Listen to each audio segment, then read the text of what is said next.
তেল বোতল কিনতে গেলে মা 200 টাকা। মা আমার বউর মাথায় দিতে হবে মা। হ্যাঁ, খরচা নাই। আর সার ওষুধের দাম তারও বেশি। আর ওষুধে মা, হ্যাঁ, মাল বিক্রি করতে গেলে দাম নাই। মাল বিক্রিতে দাম নেই।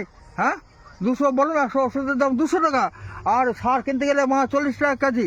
হ্যাঁ, মাল করে সার দেবো না ওষুধ কিনবো আমি?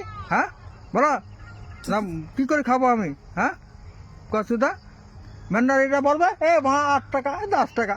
একটা লাভ তৈরি করতে গেলে আমার মা 20 টাকা খরচা। হ্যাঁ, হ্যাঁ? সেই টাকা তো পাও না। হাফ টাকাও পাই না আমি। বলো 8 টাকা। আর বাজারে আমরা বাজারে কিনতে গেলে সেই মাল 30 টাকা হয়ে যায়। 20 টাকা 30 টাকা 25 টাকা 30 টাকা হবে। আর বিক্রি করতে গেলে 10 টাকা 8 টাকা। 10 টাকা হচ্ছে 8 টাকা। কাকা বিক্রি হচ্ছে না কলকাতায়। হ্যাঁ, কলকাতা বিক্রি কিনিস না তোরা? কিনিস না বা? হ্যাঁ, কিনিস না। কসুদা চাষি কসুদা, তোদের কাছে কসুদা আর ওষুধের দোকানে চাষি কসুদা।